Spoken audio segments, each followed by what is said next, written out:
course Twitch is loading. Why wouldn't Twitch be loading?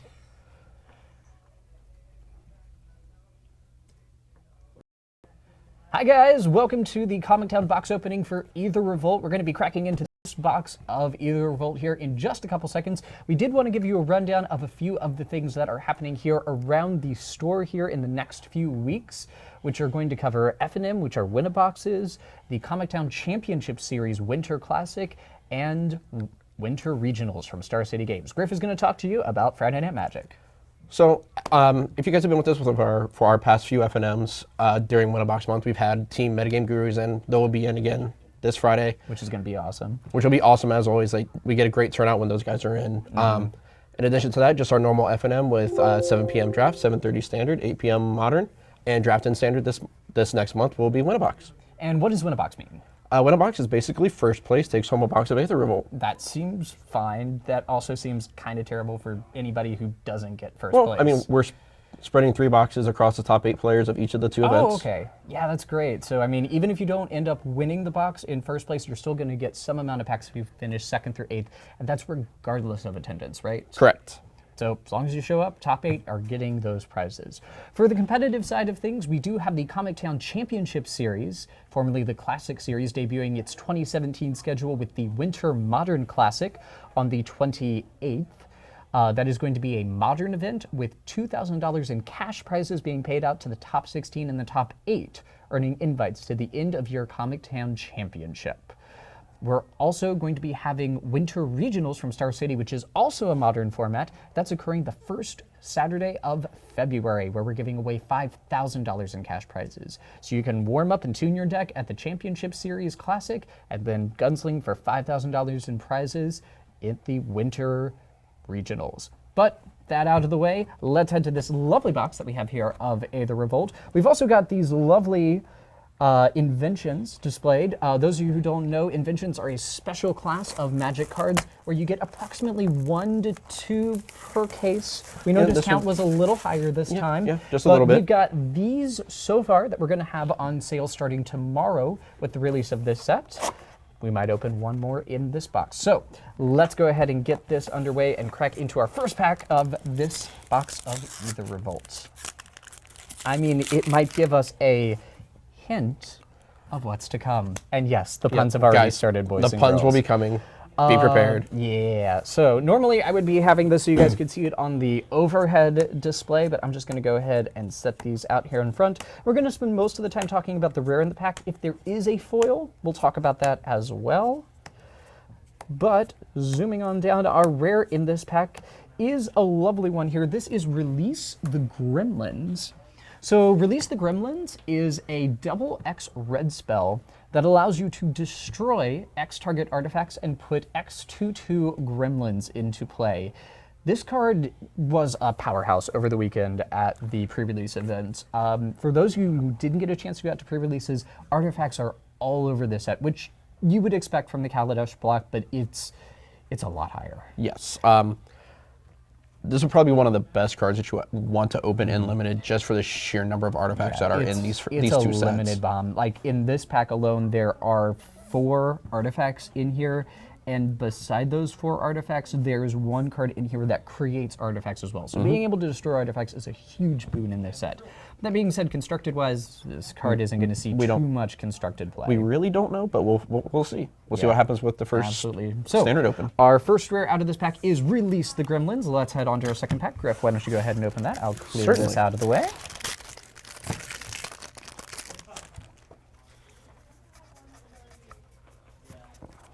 All right, we'll go ahead and just smash right on through this pack. Sounds good.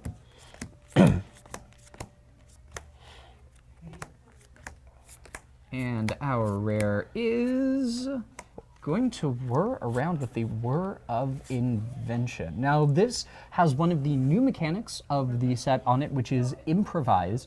Improvise allows your artifacts to help you cast spells. While you're activating mana abilities to cast this spell, you can tap your artifacts to pay for 1 generic mana in the mana cost. And with this being an X spell, that's going to help if you want to have a bunch of artifacts out on the field. Yep. If you guys are at all familiar with Modern and the card Court of Calling, this is very reminiscent of that card. The only thing that is different about this from Court of Calling specifically, with Court of Calling, with Convoke, you can tap your creatures and they create, they reduce the cost of the spell's colored mana, Right. which is great. With the improvised spells, you have to pay the colored cost of the spell. So Correct. this is going to cost, this is going to come out on turn 3 at the earliest because of the triple blue requirement of it. However, tutoring in your library for any artifact card of your choice with converted mana cost X that you've cast, that to me says we've got some combos that we're trying to set up in Standard and possibly Modern as well. I mean, with the right tutor piece in Modern, I can see this being very, very powerful. I mean, with this card in particular, we might see a small resurgence in egg-style decks, which, I mean, they haven't been around since a few cards got banned several years ago or so. This is very true. And in Standard, Panharmonicon jumps to mind as something you want to tutor for. Paradox Engine comes to mind as something you might want to tutor for. Maybe Planar Bridge at that same point, Metalwork Colossus. There's several good artifacts. There's definitely a lot of stuff that if you're playing an artifact-centric deck, this wants to be in Standard. So, rare for second pack, War of Invention. Let's go ahead and jump on into pack number 3. And let's see what we got in here. I'll go ahead and get rid of the basic land and the token. And we'll head right into this. And our rare for this pack is one of the storyline cards. This is Pia's Revolution. So Pia's Revolution is something that is called a Punisher mechanic. It gives your opponent a choice to make when something happens, and that kind of punishes them for what decision they make. So whenever a non-token artifact goes to your graveyard from the battlefield, you get to bounce that back to your hand, or this 3-mana enchantment is going to send a lightning bolt at your opponent's face. I don't even like this card in Limited. I don't like this card in Standard either. Not a huge fan of Punisher mechanics in general. Usually they end poorly for the person playing the card. What was the Punisher, the big black Punisher card from Oath of the Gatewatch? Remorseless Punishment? Yes, Remorseless Punishment. That card looked like it was going to be great. And It was great in Limited. It was great in Limited, but now it's on no play in Standard. Still not seeing any play in Standard. I don't see a Standard deck for this card to go in. Standard-wise, no. I mean, it might be fun to mess around with in Limited, but we'll see. So to me, it also seems like a fun card for Commander, possibly if you're playing something like Mono Red Duretti, or you're playing, or some sort of red-based deck. Bosch Iron Golem seems to be fine with this as well. But on the whole, it's a cool design. It's definitely cool for the storyline that's going on. If you're not reading the storyline for Aether Revolt, what are you doing? It's some of the best Magic writing we've seen in years. All throughout. Kaladesh, all the way through so far, has been great. But for playability, Pia's Revolution, not great. Wonderful storyline card, though. Let's dive into our next booster pack. Absolutely.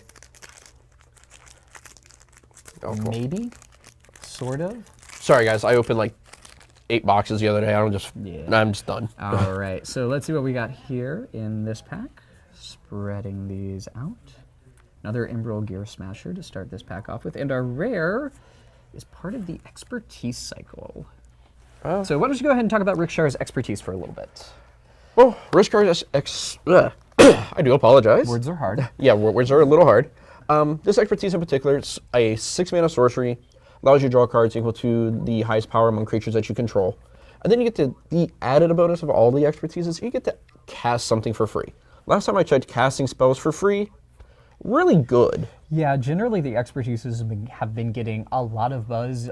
Even the red Expertise that allows you to cast a 2-mana spell for free has been getting buzz as well in a lot of the more aggressive red decks. Rick Shar's Expertise being at 6 does make it a little more precarious because someone can cast a removal spell if you've only got 1 or 2 creatures on the field and disrupt how many extra cards you're drawing, but casting a 5-mana spell for free regardless of what you're drawing, and you get to draw the cards before you get to cast them with this card. Right. Guys, I mean, just think. You'd be able to cast this card and then, say, put in like an Omnixilus into play in Standard, or an Ishkana, or anything like that.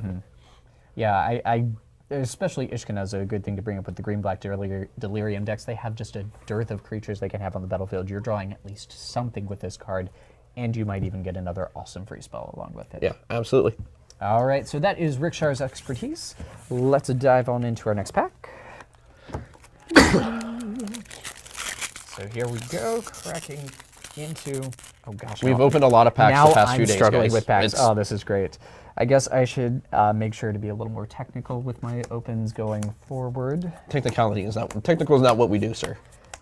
We do try to make sure that things go smoothly and quickly. So our rare in this pack is an Aether Sphere Harvester. So got that over there in the camera. Aether Sphere Harvester is, over the pre-release weekend, I heard people talk about this being Baneslayer Angel. Yeah. This card is Card is very, really very good. good. Cruise for 1 is a 3/5 with flying, comes in with 2 energy, and you can use an energy to make it a lifelinking creature when that happens. 3/5 is huge. It's very, very difficult to kill, and the lifelink comes with it, and you can animate it to block. Like, this card is very, very, very versatile, and it's only a rare, so you're going to see this a lot in this limited format. We saw it a lot. A lot of people So had here's it. the question: does this make the jump to constructive playability? Like, let's take a step back here. Standard got Smuggler's Copter ban. That's a huge thing. That happened for is the a very, aggressive very decks. huge loss. Now, this is a 3-drop, so it means it's attacking on 4, blocking on 3. But it's a 3/5. That thing still beats down really hard. Is that good enough for the aggressive standard decks? I don't know if it's going to be good enough for the aggressive standard decks. I can see it definitely being in the sideboard of some of the more control decks, because it's a way to push ahead and get That's their true. life With total With the stabilized. crew cost of 1, it's going to get crewed really easily. But the one card that, if we might see it in the box that we're opening, but Heart of Kieran, I think, is going to be the card that actually ends up replacing Smuggler's Copters into more aggressive That decks. is a 2-drop. So let's take a step back and talk about draft, because in this pack, there's specifically this lovely black card called Fatal Push in here. Now, if you haven't been hearing much of the buzz about Fatal Push, this is basically been talked about the second coming of Path to Exile. It has the Revolt mechanic, which gives it an extra ability if you've had a card go to your graveyard this turn, or sorry, permanent that you control go just to a the permanent. graveyard this turn. And it destroys target creature with converted mana cost 2 or less with Revolt ability activated, target permanent with mana cost 4 or less, with kills basically everything that's being cast in Eternal formats. And in Standard, that kills a lot of the creatures that are dropping in Standard as well. It does. Excuse me. Doesn't really kill a lot of stuff that comes out of Aether Marble, but a lot of the low to ground aggro decks, a lot of the token decks that people are talking about, a certain kitty cat that's going to be alongside Saheeli in Standard that kills that. But I'm looking forward to playing with this card more in Modern and potentially Legacy and on with down the Modern, line. this definitely brings back. This gives Grixis Control, Grixis Delver, Jund a huge new tool to attack. Even the board Hemzin. with. Yeah.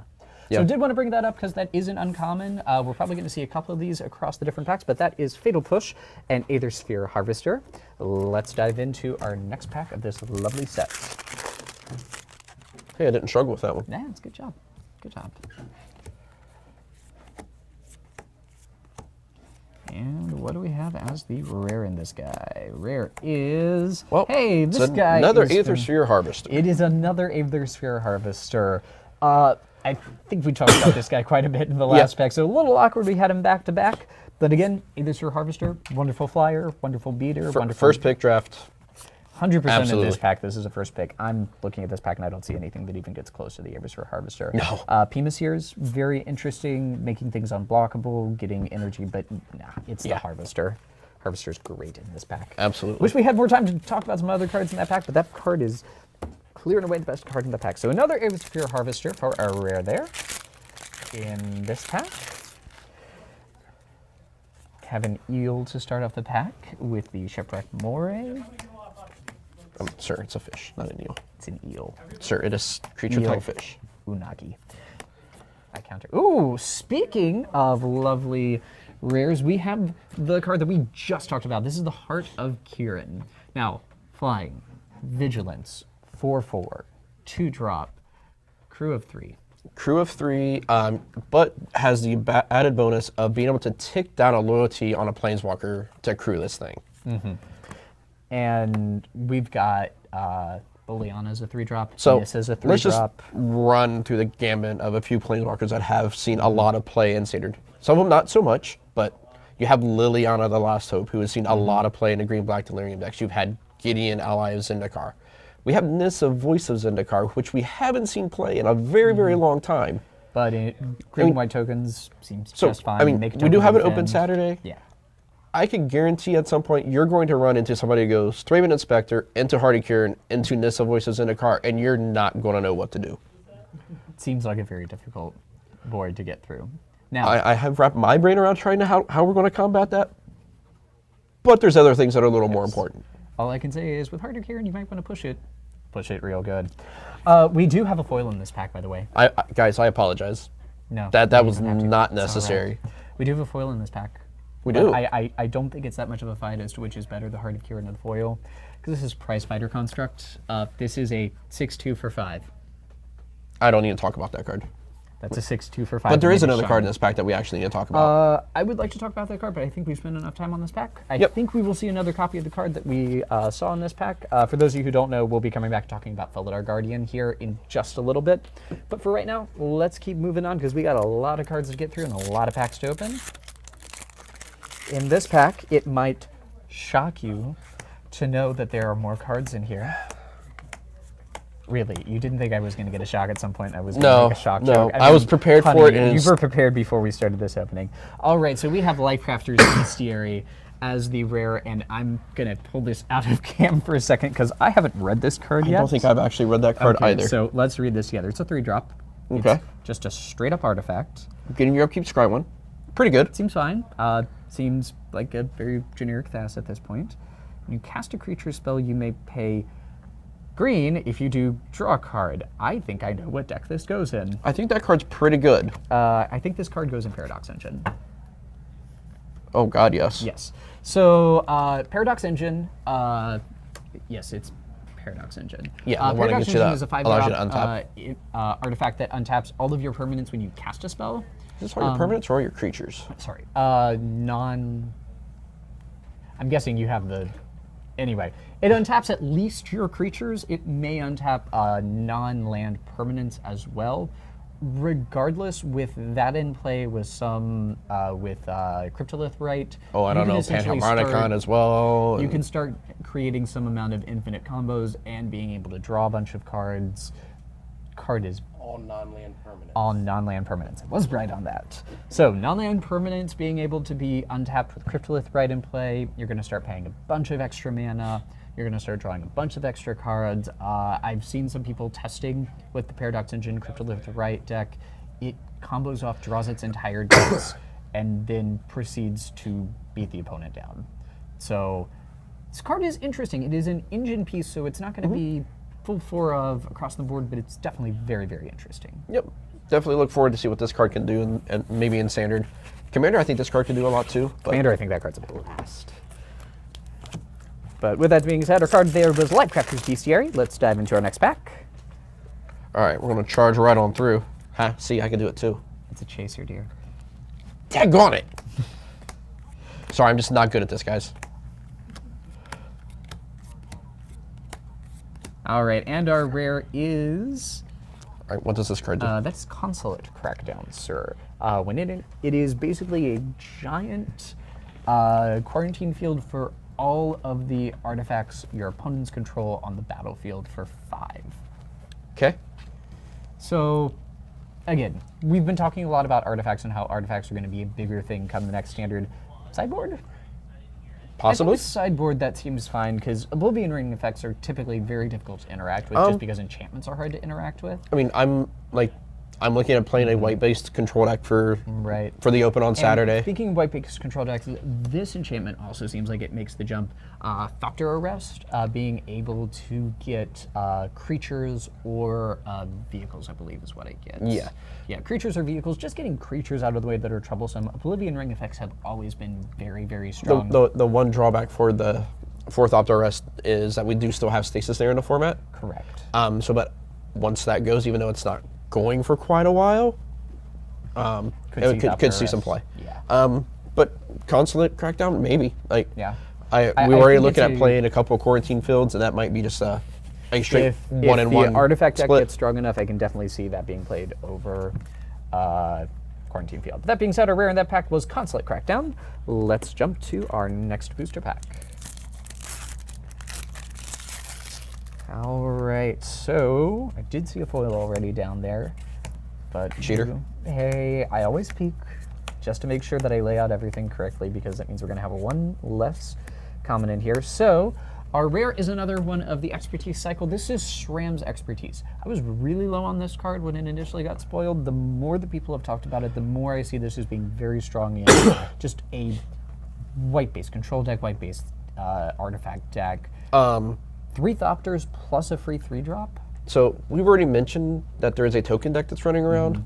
This is one of the top end cards for said green-white tokens deck. Yeah, taking down Nissa, taking down Gideon to give Anthem effect seems Well, I very, mean, just very being able to strong. go, I'm going to cast this expertise, I'm going to get 3 1/1s, and then I'm going to cast a Nissa, or cast any other one of my 3-drops, like a Stasis Snare or anything else like that.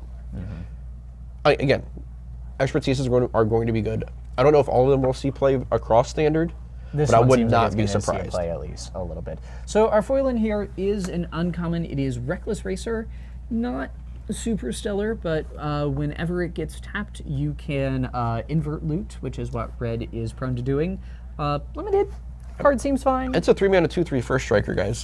That card's not a bad rate. But Shram's expertise, far and away, best card in that pack. Oh, absolutely. There is that for you, sir. Let's dive on in. Yeah, I'm stopping with the puns. I'm not even going to try anymore, guys. We'll leave those all to JP here.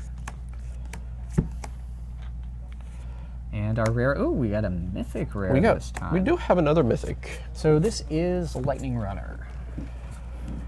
So I was unaware of this card existence until I actually started cracking packs for the shop 2 days ago. Limited wise, I think this card's going to be great. It's a 5-mana 2/2 double strike haste. So whenever 4 power when it hits the board. So 4 power when it connects with somebody.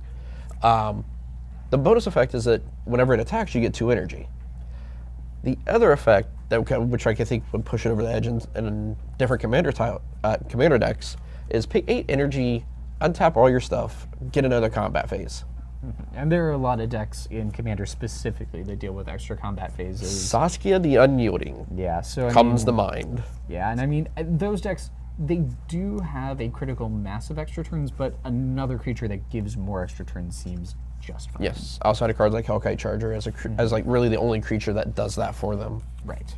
So, rare in that pack is Lightning Runner. Let's make a quick run over to our next booster pack. Might even say it's a lightning quick run. It's okay, Griff. I know you want to rebuke me for that. No, I really don't. The first card in that pack was Metallic Rebuke, for those of you who are paying attention to the terrible puns that I am saying. And our rare in this pack is a Merchant's Dockhand.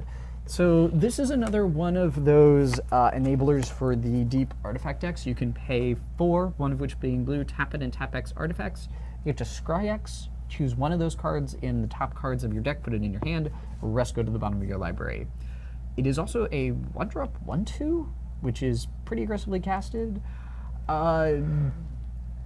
Constructed, no. Constructed, no. Limited, no. Card filtering in limited and card selection limited is always good. Right. I feel like that's a really steep cost to be paying in limited. Right. If I were playing some sort of aggressive deck that wanted a 1-drop or was able to be playing a bunch of artifacts to crew for other improvised cards, specifically in this pack, just to bring it up, Wind Riders is a 4/3, essentially 4-drop flyer is great. And first picking that guy, knowing that I'm going into sort of an improvised deck, that seems fine. Maybe I might get some value out of tapping some extra artifacts. On the whole, I can see some playing Commander, but even then, I don't. Really need to stretch. I don't. Somebody wants to prove us wrong, feel free. Yeah. Anyway, our rare in that pack was Merchant's Dockhand. Let us head on to our next booster pack. So naturally, somebody will probably win the draft with that in their deck tomorrow night. Probably, and I'll be proven completely wrong. It'll be a huge shock. Well done. I waited till you set it down. First card in the pack was shot. So many shock puns in this set. And the rare is another card another in the expertise cycle. This is Baral's Expertise. So again, with all the expertises, this one is a 5-mana 2 blue, 3 colorless, sorcery. Return up to 3 just target artifact or creature cards to their owner's hand. I had this in my sealed pool that I got to play for 1 round over the weekend. How was it? Card's really good. I would imagine so. I mean, again, just like with any of the other expertises, being able to cast a spell for free in addition to another effect. Guys, there's a reason certain Phyrexian mana spells are banned in Modern. So my question specifically with this card, just to camp on this a little bit longer, Aether Flux Reservoir at the beginning of this previous standard saw a very, very minor bit of play. Do you think that this is paradoxical outcomes 5 through 8 that the deck needed, or is the deck still just very solidly tier 2? I think this could push it over the edge. Okay. This was one, like when I saw this card first spoil, this was one of the decks that I first came to mind as like as being a potential slot into. It's just like anytime like you want critical mass, a critical effect like that to be able to just keep bouncing as much stuff as you can every single turn, as much as you can just to get to that point. This could also be like the sweepers that one of the like pseudo sweepers that like a blue-based control deck wants, in addition to say like a Fumigate or anything, or Yahini's expertise, which we have yet to see, which we might see. We still have a little bit of this box to go. Yeah, I think we've got about half or so. Yeah, we're about halfway through. All right, well that was Baral's expertise. Let's head on into our next boost pack. Have this eel in front of the Cotton the Brights to start the pack.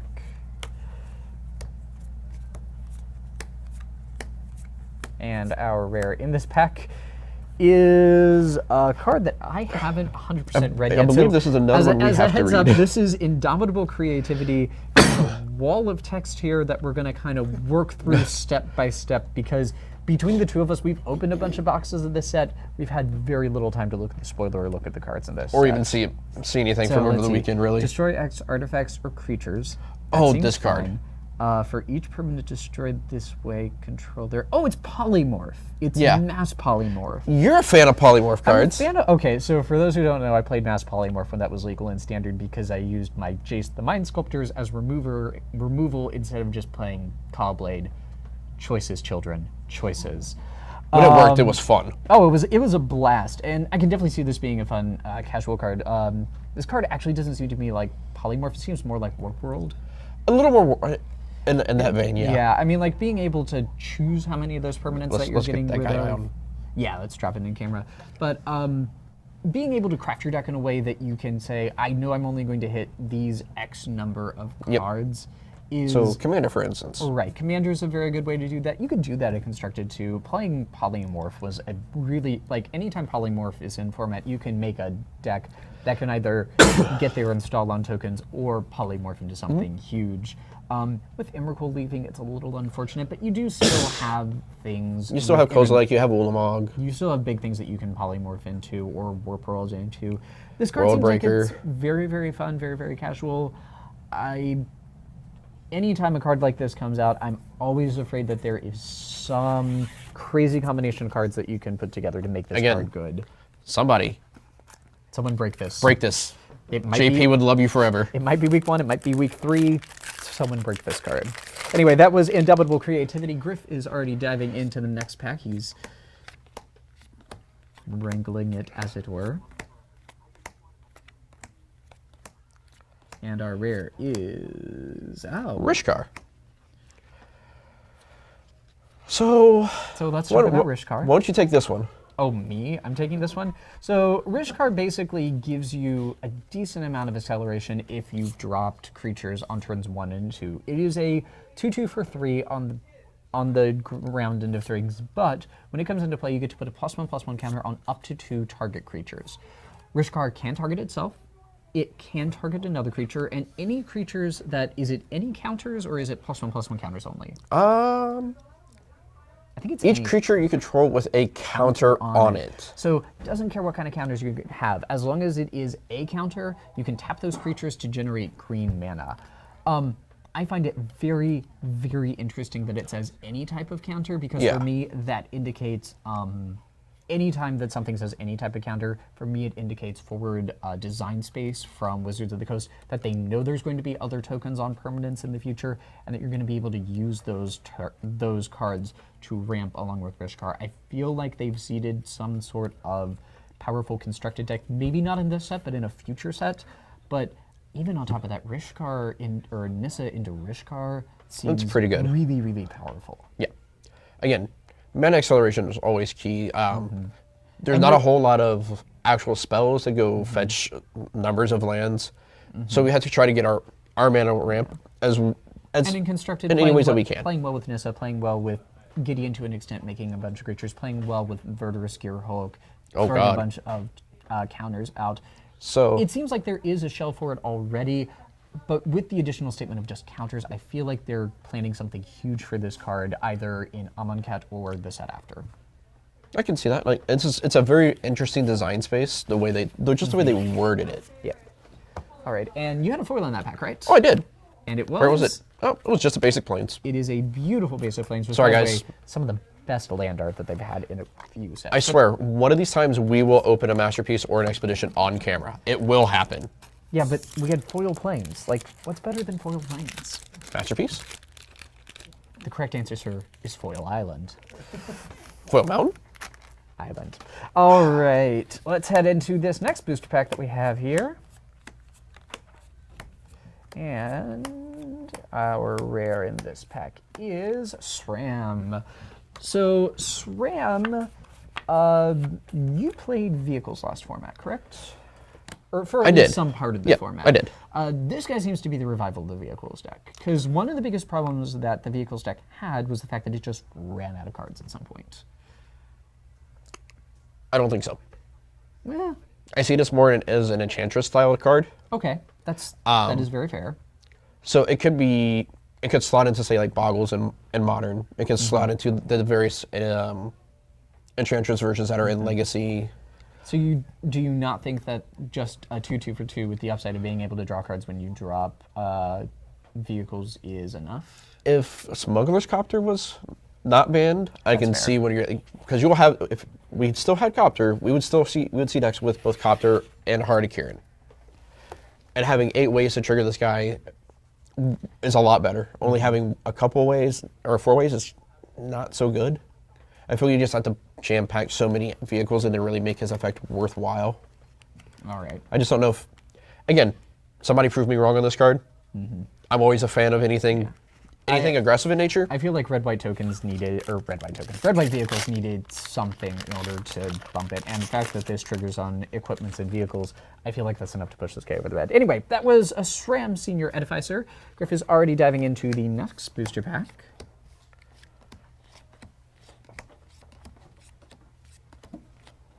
And our rare is Glint Sleeve Siphoner. So 2/1 menace for 2 seems good. Yep. Entering the battlefield and attacking gets you an energy. That seems fine. Beginning of upkeep, paying 2 energy to lose a life and draw a card also seems very perfectly good and acceptable. Very aggressive. So, toward the end of December, SCG had their Players' Championship. Right. And that's where we saw the black-red deck? No, that's where we saw the more aggressive black-green aggro deck that Brad Nelson and Todd Anderson were on. That was playing like Grim Flare, Catacomb Sifter. I forget what curving into like Verdurous Gearhulk. Giving that type of a deck additional ways to gain some card advantage is pretty good. I don't know if it will actually end up slotting in, but it's just one of those cards that you could take a look at it, and it could potentially slot into that type of a deck. Yeah, if there is that aggressive black base deck, I think that card wants to be in there. Again, conversely, it could slot into the black-red aggro deck that was running around last format. Correct. Now, you also have the habit of opening a lot of foils. So it would seem. Yep. This one is just good old Thopter Arrest. Yeah, and we already talked about Thopter Arrest earlier being the card that is sort of the heir apparent to Stasis Snare once Stasis Snare drops out. Yep. But, I mean, Thopter Arrest, still a good foil, still a good card. Absolutely. Let's go on to the next pack. Let us dive on ahead. All right. How many packs are we in? We are legitimately about half. Yeah, I'm double checking right now. 1, 2, 3, 4, 5, 6 times 8. Okay, so we are at the halfway point. So let's take a quick break to remind you that we are opening these packs for Comic Town. We're located in Columbus, Ohio, and we do have those events that are coming up here soon. We have the Win-A-Box FNMs Griff talked about. First place getting a box, 2nd through 8th splitting 2 additional boxes. We have the Championship Series Winter Classic kicking off in the modern format. That's a 2K event here at Comic Town. And we're also doing Star City Games Regionals for the Winter Series for that. It's a 5K event that's happening not here at Comic Town, but we're hosting that. Look forward to seeing you there. Let's have a fun little thought experiment, though. So we did talk about all of these inventions that we have in front of us, and these are all from the Aether Revolt set. Of the ones that we have in front of you, which is your favorite art? That we have in front of us currently right now? In front of us. So as a heads up, we didn't open all of the Masterpiece inventions for this set. We opened quite a few of them, and they've all got excellent art. So what's your favorite art of these? The ones that we have sitting out here, sitting out in front of me, I would probably have to go with this one right here, this Platinum Angel. So Platinum Angel is absolutely gorgeous, has some of the most self-referential art of the set, and like, I'm really sad that there's not a lot of decks playing Platinum Angel right now because that card is absolutely gorgeous. There is that Platinum Empyrean thing that's in Modern, the Madcap Experiment. Yeah, the Madcap Experiment Platinum Empyrean. You can play that in Draft now if you open the right cards. That is true. That is very true. What about you? It's a tough call for me. It is... Again, all the art on these are fantastic. Right. It's really hard to choose. I have to pick, like, just full card, full concept. I have to go with an O2 for my pick. This is Ornithopter. The old Ornithopter, The Ornithopter, first of all, the art on this is gorgeous. I'm absolutely kind of sad that it's not the main art of Ornithopter in the set. I'm also kind of sad that it's not the main flavor text art for Ornithopter in the set. Consider all inventions dangerous until proven otherwise, with tiny O2 hilarious thing flying down the hallway is wonderful. Those of you who've played Modern and have lost to Affinity know how bad it is to get beat by a 0-mana 0/2. Yes, and the fact that this and guy just think still of picks how up cranial beautiful plating. Affinity is going to look Seriously. with all of these masterpieces. Yeah, I mean, like, the Ornithopter art is great. We have Phyrexian we have Arcbound. Let's have his Arcbound Ravager buddy kind of, join the party over here. Those cards are going to be great when played together. So wanted to do that little fun experiment to get some of these inventions on camera, just in case we don't open one. Our track record is very poor of opening these guys. Do we have any questions on Twitch? Anybody commenting in? No? People just not watching yet? Catch up? They are. Okay, awesome. We have watchers, and I've asked if anyone has questions. Okay, sure. Yeah, if as a heads up, if we're opening anything, if you have questions about anything, opinions on the set, any of that stuff, we'll take a break here and there, and we'll be more than happy to answer questions for you. But that said, let's dive into pack number 19. It might be a revolutionary pack that we're opening. It's Chandra's Revolution, boys and girls. He couldn't help it. I can't help myself. Are you kidding me? But let's go ahead and dive through and see what our rare is in this pack. No foil. Our rare is Solemn Recruit. So this is the 3-mana 2 double striker that at your end step, if you have triggered Revolt, this is going to drop a +1/+1 counter on this card. This thing might as well just go ahead and be cast as a 3/3 double striker that just keeps getting bigger. I lost this card pretty hard on Midnight. And bigger. Pretty hard. And bigger. And bigger. And it just doesn't stop. Not salty about that one at all. No, not at all. I can tell. I can 100% tell. Nope, not salty at all. No, I've seen this card do a lot of work over the weekend, by the way. The card is very, very good. So does this card make the jump from being reliable limited bomb to being standard constructed playable? I doubt it. 3-drop is a lot. 3-drop is a lot. Double white is a lot. With no fetch lands and easy ways to trigger Revolt, very unlikely. Now, don't crucify me here, Twitch, YouTube. If format does become a legitimate thing, this card could see some real play in a very low to the ground, wide aggressive deck. But I mean, right now, it's just a very good card. You will lose to this card in limited. So that is Solemn Recruit. Let's go ahead and head to pack number 20.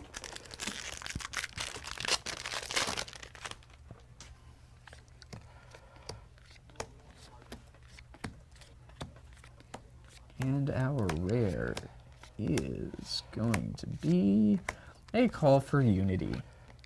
All right, so Call for Unity. I made a mistake on this card. I should have played it in my sealed pool. So when does it trigger its revolt? Beginning of instep? Beginning of your instep. Beginning of your instep.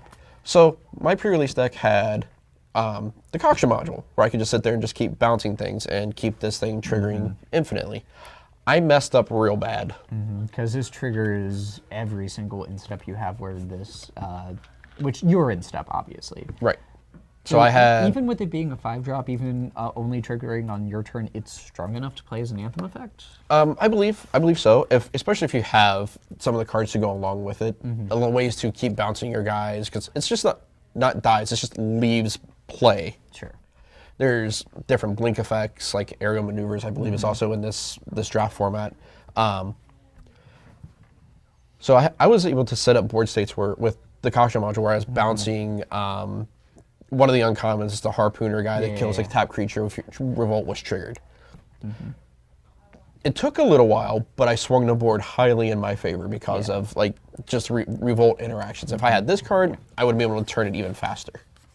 Which for, since we haven't really talked specifically, like we've mentioned things had the Revolt mechanic. For those of you who don't know, Revolt is a mechanic that either triggers when a spell is cast or at your specific instep. If a permanent you controlled left the battlefield this turn, you get an extra sort of effect. Sometimes it's +1 counters on creatures, sometimes it's bigger effects. For this, it puts unity counters on, and then your creatures get +1/+1 for each unity counter on. Now, there are ones that do trigger upon coming into the battlefield. Correct. All right, so that was Call for Unity, not Call of Unity. Gonna mess that up a bit, and someone's going to remind me about that. Let's head to our next booster pack. And no foil in this pack. Our rare is Heroic Intervention. This is a green and a colorless for permanents you control, getting hexproof and indestructible until the end of the turn. You will lose to this card in limited. Yeah. Somebody will blow you out. It will feel really bad, but you will laugh about it later. Yeah. Because you did not play around it. No. And it has a Johnny as like literally jumping in front of somebody and protecting them. He's got a kitty on it. It does have a kitty. He's a kitty. I don't think we really need to talk about that card too much more. I think if the tokens deck that you keep talking about, that might be a 1 or 2 of out of the sideboard just to play against the sweepers that the other decks are running, although the biggest sweeper is going to be Yeheni's Expertise, which doesn't protect against it. Yep. We'll hopefully open Yeheni's Expertise and be able to talk about that, but I'm if not, very we'll excited about that card. At the end of the stream. But for right now, we'll be taking you into the rest of this pack.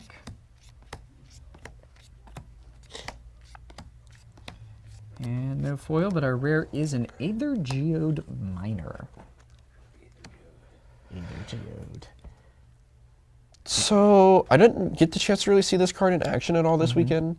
Then again, I mean, like we were stuck behind the counter with the massive humanity that was in here. Had over 375 people in on the weekend. It was a very, very successful small set release. Yeah, very. But whenever it attacks, you gain 2 energy, pay 2 energy to... What does it do?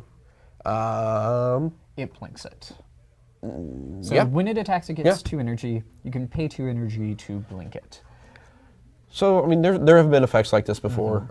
Blinking Spirit comes to mind. That card was really, really powerful back in the day because, well, I mean, we had damage on the stack. We don't have that anymore. Blinking Spirit, however, was a 4-drop. This is a 2-drop. Right. And it triggers Revolt every time. Absolutely. And that's one of the bigger things with this set, like being able to reliably trigger Revolt in decks that want to take advantage of that. Aether Geode Miner does that in spades, being able to blink its own self just from surviving the attack step. Yep. So that was Aether Geode Miner. Let's head on into our next booster pack. We'll leave these commons and uncommons in the dust. And see what we have here at the back of the pack. I think this has a foil. It does have a foil. Our rare is Disallow, which is one of the more hyped rares in this set. For a generic mana and 2 blue mana, you get to counter target spell, activated, or triggered ability. So we've already seen in this format, even with the exit of Emrakul, Eldrazi cast triggers are some of the most difficult things to interact with. Before, we only had the 4... Submarine Dismissal. Yeah, we only had 4 mana Submarine Dismissal. This now can If you got one of them coming into play, you can choose, do I want to deal with the triggered ability, do I want to deal with the spell itself? Because you can choose which one you want to deal with. So, control players, you were looking for your counter spell for standard. Here it is. It's there. It's there. It's real good. You're going to love blowing out people with the Saheeli combo playing this card. Yes. Oh, what's that? You're going to tick down that Saheeli, make a copy? Yeah, no. I don't think so. Being able to just allow Saheeli, like copycat mirrors, I can definitely see coming down to this card. We have seen people testing in shop all week, and this card has played a huge role in some of those mirror matches as ways to break it. This is definitely going to be a huge role player. Did have a foil in this pack. It was conveniently the first card that I had in the pack, which was Leave in the Dust. Well, let's just go ahead and leave this pack in the dust. That seems perfectly and completely fine. So our rare in that pack was Disallow. Let's jump to our next booster pack.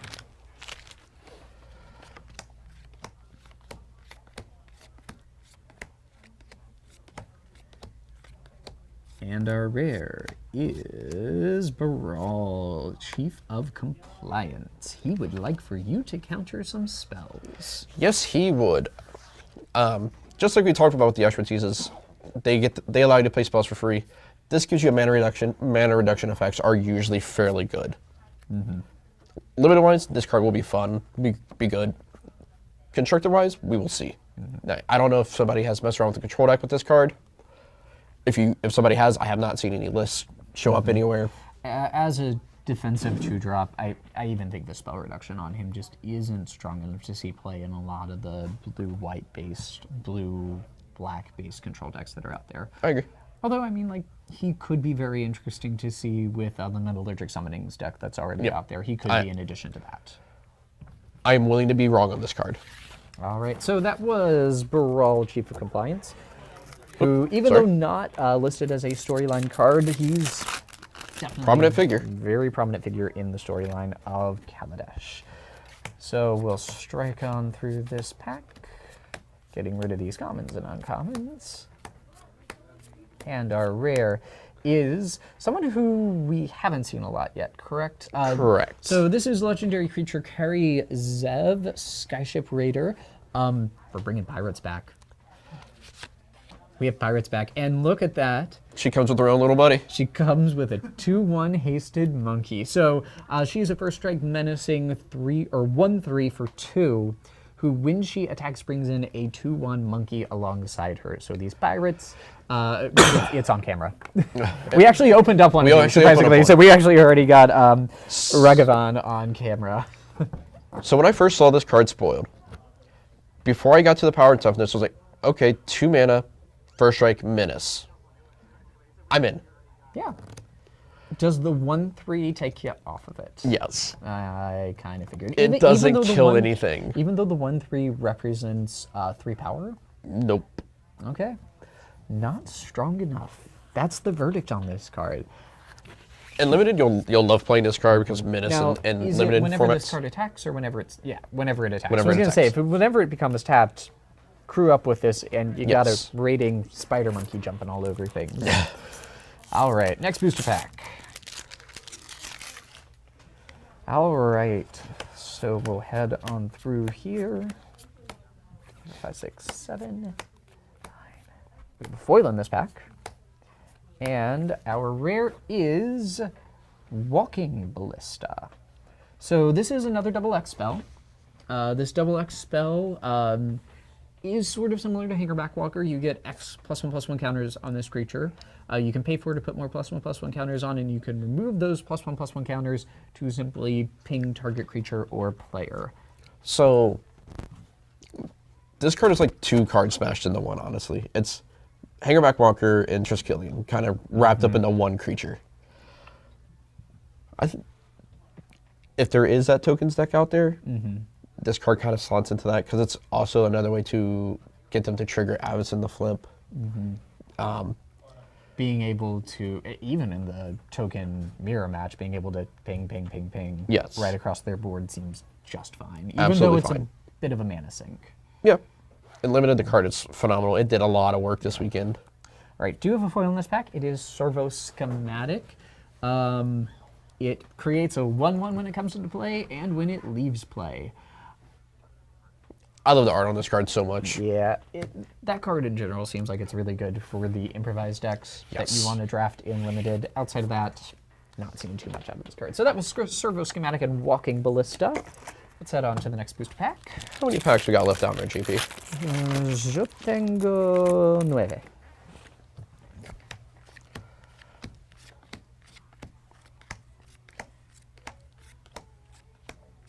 And our rare is a secret salvage. I don't even know where to begin on this card does. I really don't. I had it in my sealed pool, but I looked at it, I was like, yeah, no. So limited, please, love of God, don't play this in your limited deck. Constructed. No. Yeah. Commander, maybe. Why Commander? Search your library for any number of cards with the same name as that card and reveal them. Okay, never mind. I retract my statement. This card is not good. This is what we call a skill tester rare, which means the skill that we're testing is that you shouldn't draft this card, love of God, please don't.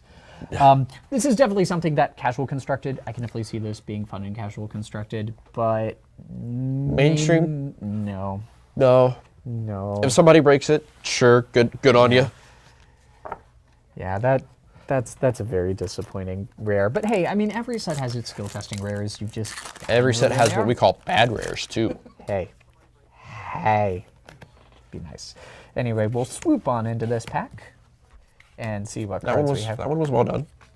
I'm sorry. Every time I see the card Aether Swooper, I just want to start yelling at the top of my lungs, and I can't explain why. Anyway, the rare, actually a mythic in this pack, is one that helps you restart the game. It is Exquisite Archangel. Not restart the game. Reset your life total. Which is close enough to restarting the game. Anyhow, Kind it of. is a 7-drop 5/5.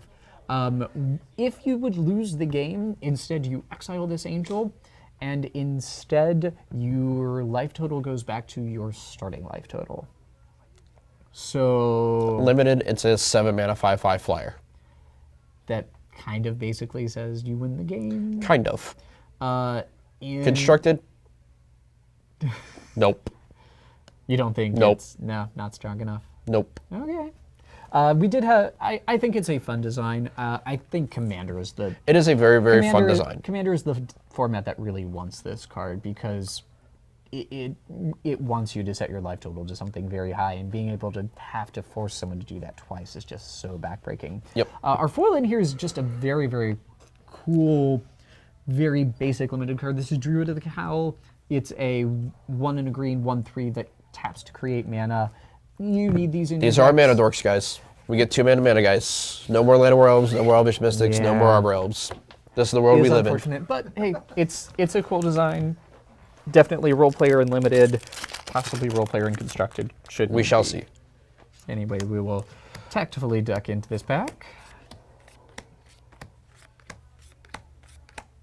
And no foil in this one, but our rare is a mythic rare. This is Gonti's Aether Heart. Now, do you know what this card does? Yes, it lets you take extra turns. You are correct. Yeah, got it right. You are 100% correct. It costs how much energy? 8. 8 energy. Guys, Mind Slaver was a thing. We see these upon occasion where we get to take people's turns. We saw it with Emrakul. This is not Emrakul. Yeah. Now, coincidentally, this could be hit off of Aetherworks Marble, and that deck produces a ton of energy. Yeah, not to mention this triggers on artifacts entering the battlefield, getting you 2 energy. Yep. So it itself is going to grab you 2. If it's in the Aetherworks shell, being able to take extra turns around all the energy that it's generating seems just fine. And that's it. Seems just fine. Yeah. Again, artifact-based EDH deck, being able to take extra turns seems just fine because you're going to... Could you keep buying that back with like Academy Ruins and stuff like that? The only part about this is it does exile itself after you decide to take the first extra turn. So you're not going to take infinite extra turns. But that is the bad thing. It is a very flavorful, fun, mythic design. They don't let us have fun ways to take people's turns anymore. Yeah, they just give you 1 anymore, and that's it. They let you exile all the other... They don't even let us take extra turns anymore. That's okay. We're just going to... Without exiling itself. Chase down to the end of this pack. And see what we got here. And the rare is Scrap Trawler. Now, Scrap Trawler, this is not the only place you'll see Scrap Trawler. Scrap Trawler is also the buy a box rare. So you'll get a copy of this with every box of Aether Revolt that you buy from us and any seller while supplies last. So let's look at Scrap Trawler. It is a 3-mana 3/2. When it or another artifact you control is put into the graveyard, you get to return to your hand another artifact with converted mana cost less than it to your hand. So is this Artifact Soul Shift, basically? Yes. This card is fantastic and limited. It did a lot of cool things over the weekend. I did get to see... I can definitely see the Artifact Soul Shift change happening, especially with how many artifacts are in this set. Yep. Strong enough to make the jump to Constructed, especially in the Metalworker deck? I'm thinking about it in like an Emerge style deck, which we haven't seen around in a while. Right. Which the Emerge deck probably wants to play a couple of the which we Treasure Keeper. Yeah, the Treasure Keeper, which is the 4-mana 3/3 that we haven't seen yet. It's basically Bloodbraid Elf. Yeah, he's good. But this is your buy box rare, Scrap Trawler. Let's dive on in to our next booster pack. And we have... About 4 left? We have 6 of these remaining. All After 6 of these, excluding this one. So we're about an hour in. We're an hour in. Okay. We're going to try to speed this up just a tiny bit. We're taking up a... little more time than we thought we would be. A lot of good stuff to talk about on this set. It's been nice. So we got 2 rares to We got talk 2 about. rares. I'm just going to show up both up here on So we camera. got a whale. We got the whale, and we got Hope of Girapur. Yeah. Hope of Girapur playing a silence type role. If you guys are familiar with playing Legacy at all and have seen certain decks like Belcher and Storm to points play Xantid Swarm, the card's very similar to Xantid Swarm. Yeah, except it's a one-shot. Except, yeah, it's just a one-shot. Right. In Standard, I don't know how much you want that type of an There are a effect. couple combo decks. There's the Paradox and Jin combo deck. There's the Metalworker deck that doesn't really want things played by opponents, so that could be it. Whale? It's a giant flyer for limited. Scott is trying to jump in and photobomb us here. If he wants to jump in real quick, he can. I was purely responding to Twitch. Oh, Wanted to see me. Twitch wanted to. Would you like to open a pack? Yes. Like we got time. We can. I got the hot hand. Okay, fine. All right. So Here will be our mention. okay. So this is probably the invention, and we've been waiting. What do we get? It's not an invention. Actually, I don't know. How? What card is it? Dark intimations. Oh, so that's the Nicol Bolas preview card. Yeah. Yeah. Storyline card. Storyline card, so good. Not even the. Can't even talk about the uncommons. Oh. Wow, sir, you can't touch any more packs. All right, that was awful. No, heater. This one's good. Scott, All right, you're done after kill- this one. you're We're killing cutting me you now. off. We're expediting things here. 'Kay. That's all. you're killing me, Smalls. It's an expertise. Oh, which it- one? is- Is it the good one? Well, you know, yes. Oh, yeah, it's the good one. Yeah, It's yeah. the Yeah, one so we've why been don't we wanting have to it- talk about. So let's clear those rears off and let's Oh, actually yeah. talk about Yeheni's expertise. Oh, and the stupid busted Untethered Express. Oh, yeah, that You will card's lose to rude. that in limited. FYI. Yep. Yep. Yeah. Not All wrong. right, so let's take a couple seconds to talk about Yeheni's expertise. First All of all, right. Yeheni's good card in general. So- but Yeheni's expertise. I have been waiting to talk about this card. Thanks, Scott. So it's 4 mana, gives you an entire field -3/-3, and then you get to cast a 3-drop. I will do this to people over the weekend. I'm going to cast this card, wipe your board, I'm going to cast a Liliana the Last Hope. It will be absurd. I will probably only get to do it once. I will feel really good, even if I lose all of my matches about doing that. See, for me, I see this card and I want to do a similar play, but I want to cast that, and then in Modern I want to cast Liliana the Veil, and then rip your hand apart. Better yet, here we go, going back to this one format again, Frontier. Casting this card, then casting a Kolagun's command. Yeah, that's also a good combination. Let's just say standard Modern Frontier as it's taking off. Even, I mean, not quite 100% legacy playable, but I mean, like, this card sweeps the board, drops another threat behind it. It's great in all these black-based mid-range and control decks. I Not quite sure about Modern, because we still have Damnation in Modern. correct, but But I could see potential.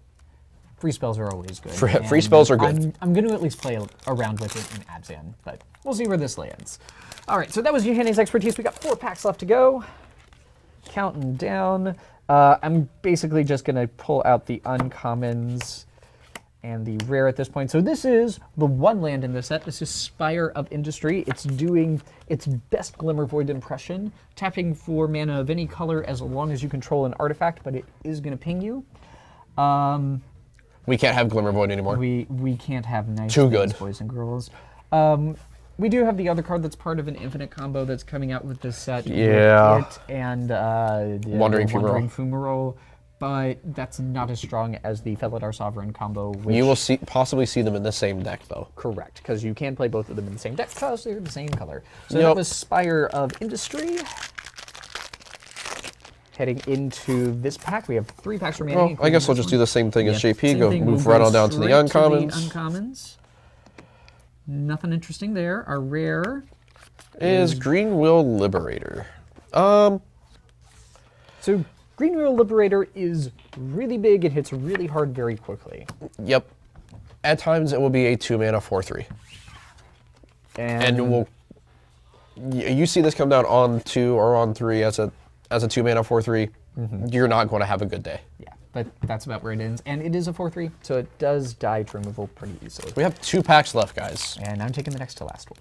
So Griff's going to have I get the very one. last pack. Same thing we've done before. We'll move past the commons, uncommons, nothing interesting. Rare is another SRAM's expertise. We already talked about how this slots into green-white tokens, so we'll just move ahead on that one. And Griff, would you like to open our last pack of this I set? absolutely would. All right, what did we pull? Oh man, we do have a foil. I'm guessing it is not It is an invention. not an invention. All right. So yet again, another box opening. No invention on It will camera. happen. It will happen. So what's a rare? It is Quicksmith Rebel. Quicksmith. So there's this whole cycle of these cards that are like this. This one is good. I don't know if it's the best one. I believe the blue one is probably the best one to be able to turn the something cycle into that we're a. talking about is the cycle of cards that come onto the battlefield and give an artifact you control an activated ability. This activated ability happens to be to shock a creature or a player. So that's very, very powerful. And what was our foil? Just an uncommon, or just a common, sorry, Dispersal Technician. So with that, we are going to be dispersing with our box opening for Aether Revolt. Thank you everybody for tuning in on the stream. If you watch us in the VODs later on Twitch or on YouTube, thank you so much for tuning in. As a final reminder, Winnabox FNM starts this Friday where you, yes, you can bring your favorite constructed deck and duel against Team Metagame Gurus who are going to be here in the store. For Standard and Modern, we do have the Winnaboxes happening. Come play them. You win free stuff. Even if You win. lose. You win, you get stuff. You want to test out new stuff for Standard, new fun stuff for Modern, they will have everything. Standard, Modern, Legacy, whatever your flavor is, come play them, they'll play you. Absolutely. And then we do have the Comet Town Championship Series coming up with the Winter Classic on the 28th. 2K goes up to top 16, and the top 8 earn invites into the end-of-year championship. The weekend after that is the Star City Games Regional Championships, where we're giving out $5,000 again to those Modern players who place well. I'm Judge JP. I'm Eric. Come see us at Comic Town. Thank you so much for tuning in, guys. Be safe. Thanks, guys. That took a lot longer.